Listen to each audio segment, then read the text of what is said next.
السلام عليكم ورحمة الله وبركاته، أنا يوليوس ورجعت لكم فيديو جديد مع لعبة فري فاير. فيديو النهاردة زي ما طلبتوا مني في الفيديو الماضي وهو شرح أكتر عن تطبيق SC Sport أو تطبيق البطولات الموجود جديد. ونزلت لكم الفيديو ده أول حاجة طريقة تثبيت التطبيق وتسجيل الدخول فيه وما إلى ذلك إلى مشاركة البطولات. أول حاجة ده اسم التطبيق، اسمه SCE Sport، موجود على متجر جوجل بلاي وموجود على الأب ستور برضه. تحمله من هنا وبعدين تدخل للتطبيق. مجرد ما تدخل للتطبيق هيظهر قدامك كلمة شارك الآن، اضغط عليها هيدخلك على وجهة التطبيق الرئيسية زي ما انت ما شايف في الفيديو. بعدين اضغط على كلمة سجل الآن موجودة في الأعلى، وبعدين لو انت عندك حساب بتسجل الدخول عادي، لو مش عندك حساب اضغط على كلمة إنشاء حساب جديد. تمام. بعد كده اكتب اسمك، مش محتاج بريد إلكتروني، يعني مجرد اسم بيكفي، وأنا عن نفسي هكتب جوليوس وكلمة مرور وأكد كلمة المرور ثم وافق على الشروط والأحكام. بعدين بتدخل للتطبيق. بعد ما تدخل التطبيق هتلاقي إن هو جايب لك كل البطولات اللي اتلعبت بالتواريخ بتاعتها، وفي بطولة جديدة زي ما أنت ما شايف في الفيديو. اضغط على كلمة انضم الآن. لو أنت أول مرة تسجل زي ما أنا ما بسجل كده هيطلب منك اسمك داخل اللعبة والاي دي، وركز في النقطة دي، لازم تكتب اسمك زي اللي موجود في اللعبة بالظبط. يعني لو في مسافة خلي مسافة، لو في حروف كابيتال خلي حروف كابيتال، نفس الاسم في اللعبة ونفس الاي دي. وفي نقطة كمان لازم تعرفها، انه لو انت سجلت الاي دي بتاعك ونسيت كلمة سر الحساب وحبيت تعمل حساب تاني مش هتعرف تسجل بنفس الاي دي، هيقول لك ان الاي دي ده مستخدم من قبل. تمام. اديني سجلت معاكم في الفيديو، وبعد كده دوس تسجيل او طلب انضمام، ثم بعد التسجيل مباشرة اضغط انضمام مرة اخرى وهيقول لك تم تسجيل طلبك في البطولة او تم الانضمام للبطولة. تمام. بعد فترة من الزمن تقريبا ساعة أو ساعة ونص التطبيق هيبعت لك إشعار هيقول لك اكتملت المجموعة الخاصة بك، بمعنى إنه عدد اللاعبين في الروم اكتمل، وهيرسل لك إشعار على التطبيق يقول لك إن الروم بتاعك في اليوم المعين وفي الوقت المعين. تمام.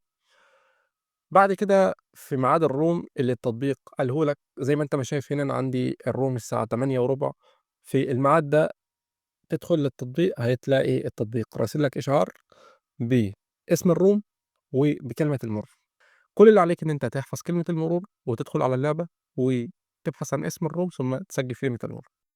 طيب يا شباب، في ناس بتشتكي من موضوع إن في وقت البطولة التطبيق مش بيبعت إشعار أو الإشعار بيتأخر وبيوصل الروم بعد ما الروم ينتهي. طيب التطبيق من حوالي أسبوع نزل تحديث جديد عشان يحل مشكلة الإشعار دي، فإن شاء الله المشكلة تكون اتحلت بعد التحديث. ولو المشكلة ما اتحلتش بعد التحديث خش على إعدادات التطبيق أو إعدادات الإشعارات في التطبيق زي ما أنت ما شايف كده، واتأكد إن كل الإشعارات شغالة، وبعدين جرّب شارك في الروم. لو المشكلة فضلت معاك احذف التطبيق وارجع نزّله من البداية وسجّل حسابك فيه مرّة تانية، وبس إن شاء الله المشكلة هتضبط معاك. وبعد كده تشارك في الروم. البطولة بتبقى عبارة عن رومين، الروم الأول بيتأهّل منه توب 1 وتوب 2، بيتأهّلوا للروم التاني، الروم التاني اللي هو النهائي. بعد انتهاء الروم هيبعتوا لك إشعار على التطبيق يقولوا لك إن أنت اتأهّلت للنهائي، وهيحددوا لك موعد للنهائي، وهيبعت لك برضه إشعار زي ما بعت لك في الروم الأولاني. وبس كده، ده كان كل الشرح المخصص للتطبيق، وهاترككم مع مقطع في البطولة اللي أنا شاركت فيها وكنت باشرح عليها في الفيديو ده. أنا I'm فُزت، the leader تقدر of the تشوف pack. المقطع ممكن يفيدك شوية. وبس، السلام عليكم ورحمة الله وبركاته.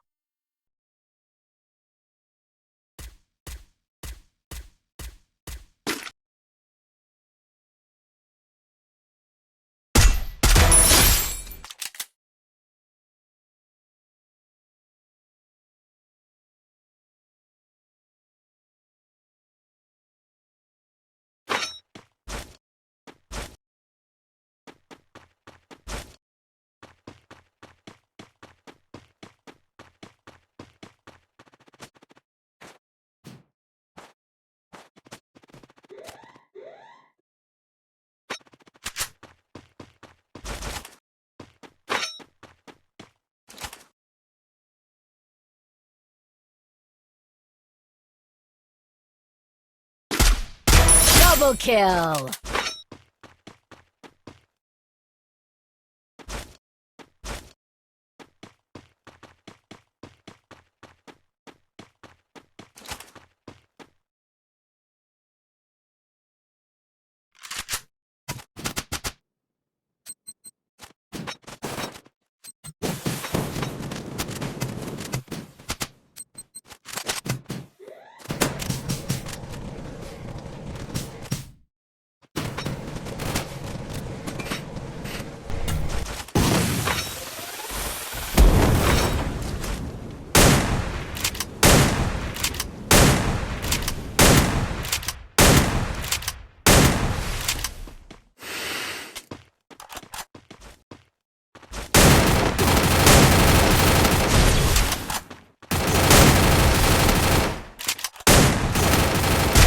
Triple kill.